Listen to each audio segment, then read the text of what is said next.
하루하루를 기쁘고 감사하며 그 하나님의 은혜 가운데 살아가는 축복된 나날들입니다.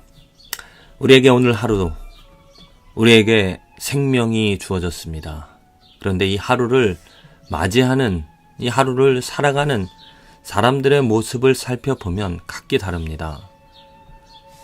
우리의 삶에서 우리들이 가질 수 있는, 우리들이 누릴 수 있는 조건들, 어떻게 이 하루를 살아갈 수가 있겠는가? 어떠한 사람들은 감사하며 기쁨 가운데 이 하루를 살아갑니다. 근데 어떤 사람들은 걱정하면서 좌절하며 낭만 가운데 살아갑니다. 한마디로 감사하며 기쁨 가운데 살아간다는 사람은 어떠한 빛 가운데 살아간다라고 볼 수 있고, 걱정하며 좌절하며 살아가는 사람들은 어떤 어두운 가운데 살아가는 그런 모습인데, 왜 이런 차이가 있을까? 왜 이런 모든 사람들이 그 빛, 감사하고 기뻐하며 살아가지 못하고 걱정하며 좌절하며 살아갈 수밖에 없는가? 이 두 가지 차이가 나는, 두 가지 달리 살아가는 그 모습들은 어찌 보면은 환경 때문에, 아니면 삶의 어떤 문제 때문에 보여지는, 눈에 보여지는 이것으로 인하여 이 두 가지 그 각기 다른 삶의 모습이 나타날 것이라 생각할 수 있습니다. 환경이 좋기 때문에 좋은 환경에서 문제없이 살아가기 때문에 감사하고 기뻐하며 살아가는 그런 모습, 아니면 환경이 열악하여서 문제가 많아서 걱정하며 좌절하며 살아가는 모습. 이렇게 우리가 단순히 생각하고 결론을 내릴 수도 있겠지만, 자세히 살펴보면 환경과 문제 때문에 그러한 것이 아닙니다. 어떠한 사람은 나쁜 환경에서도, 극한 환경에서도 감사하며 기뻐하며 살아가는 사람들이 있습니다. 어떠한 사람들은 환경이 좋아도, 돈이 많아도 우울한 가운데 살아가는 사람들 많이 있습니다. 정말로 나의 삶에 감사가 없고 걱정하며 좌절하며 살아가는 그러한 모습, 그 중요한 것은 저는 마음 때문이라고 봅니다. 마음이 어떠한 상태인가, 이 마음에 의하여서, 마음 때문에 내 삶에 감사가, 기쁨이 있는지, 내 마음의 모습, 내 마음이 어떠한 상태이냐에 따라서 걱정하고 좌절하는, 어떠한 상황, 문제가 아니라 내 마음이 문제인 것입니다. 성경에서 예수님께서도 이 마음을 중요시 여기시고 말씀을 많이 하셨습니다. 마음에서 모든 것이 나온다고 하겠습니다. 내 입으로 들어가는 것이 나를 더럽게 하는 것이라, 내 마음이 더러우면 내 입에서 나오는 것 더러울 수밖에 없다라는 것이죠. 그 마음, 예수님께서 오늘 말씀 마가복음 4장에 씨 뿌리는 자의 비유를 말씀해 주십니다. 처음에는 무슨 땅입니까? 처음에는 예수님께서 말씀하신 것이 길가입니다. 길가에 뿌려진 씨앗, 그리고 두 번째는 돌밭입니다. 돌밭에 뿌려진 씨앗, 그리고 세 번째는 가시밭에 떨어진 씨앗, 그리고 네 번째는 좋은 땅에 떨어진 씨앗입니다. 길가에 떨어진 씨앗은 어떻습니까? 금방 새가 와서 그 씨앗을 물어갑니다. 그 씨앗이 하나님의 말씀인데, 그 말씀이 길가에 떨어진 것이 무엇이냐? 그래서 새가 그 씨앗을 가로채 가는 그것은, 하나님의 말씀을 사람들이 듣습니다. 하나님이 누구인지를, 하나님의 말씀에 대해서 듣는데 전혀 그 말씀으로 감동을 얻지 못합니다.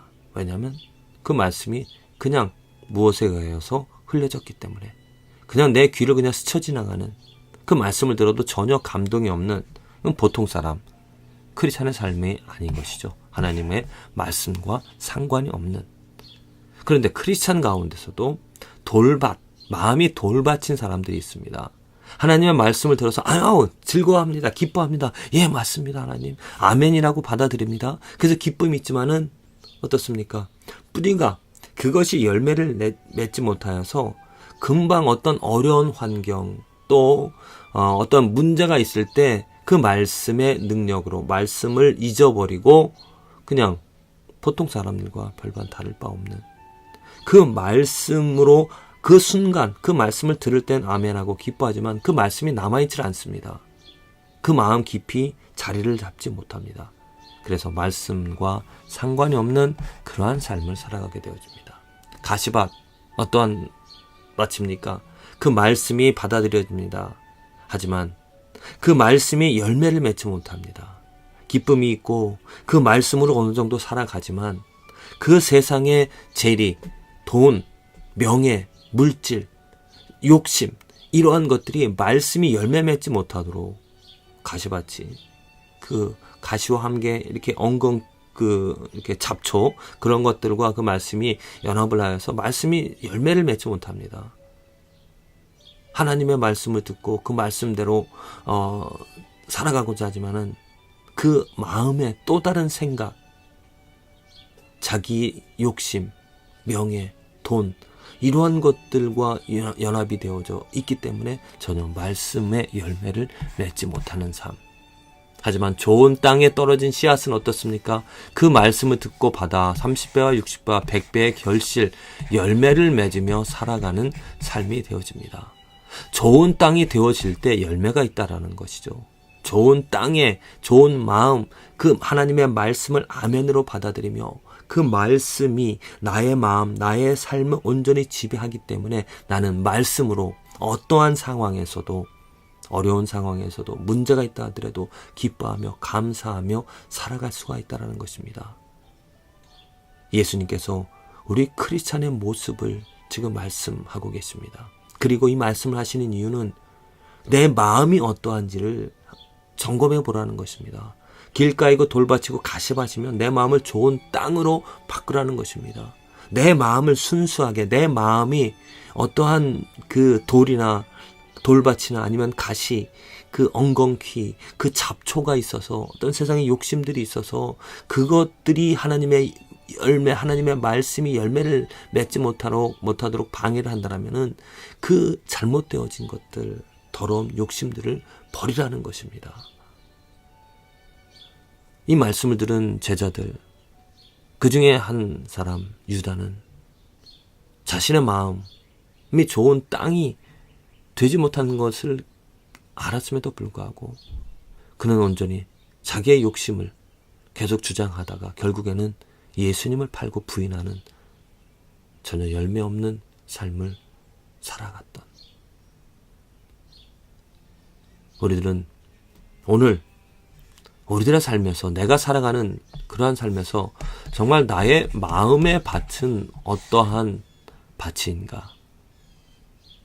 순수하고 깨끗한 정말 모든 것을 내려놓은 그런 마음밭이 되어져서 하나님의 말씀을 들을 때 그 말씀이 온전히 내 삶을 내 생각을 내 마음을 사로잡아 그 말씀이 흔들어 나를 생명력 있는 정말 어제와 다른 오늘 변화되어진 성장하는 성숙하는 열매 맺는 삶을 살아가는가 내 마음밭이 어떤지를 생각해 볼 필요성이 있습니다. 하나님의 말씀을 듣고 기뻐하고 감사하고 아멘 아멘이라고 받아들이지만 그 마음에 세상 욕심과 돈, 명예 그러한 어떤 다른 것이 있다라면 결코 그 말씀은 열매를 맺을 수가 없습니다. 내가 오늘 기뻐하다가도 내일은 또 다른 문제 때문에 넘어지는 좌절하는 내가 마음의 기쁨을 가지고 하나님의 말씀을 받아들인다 하더라도 내일은 그 말씀의 능력과 상관없이 나의 노력으로 나의 의지로 살아가는 그런 안타까운 삶이 아닌지 정말 나의 마음이 온전히 깨끗하여져서 아무것 없이 내가 바라는 것 오직 하나님 예수님 그런 순수한 마음이 되어져서 하나님의 말씀이 떨어져 내 마음에 들어와 나를 흥분케 하고 나를 감격케 하고 나의 의지를 발동시켜서 정말 내가 할 수 없는 것들을 소망하고 꿈꾸며 바라며 살아가는, 변화되어지는, 성장하는, 열매 맺는 그 축복, 하나님의 말씀이 오늘도 우리에게 내려지고 있습니다. 하나님의 말씀을 우리는 오늘도 들을 수가 있습니다. 볼 수가 있습니다. 그러나 그 말씀의 열매는 오직 그 마음의 순수한 좋은 땅이 되어질 때에만 하나님의 온전한 말씀의 능력을 가지고 살아갈 수가 있습니다. 부디 저와 여러분들의 마음밭이 좋은 땅이 되어져서 그 하나님의 말씀의 능력을, 열매를 맺어 살아가는 삶이 되어지기를 간절히 기도를 드립니다.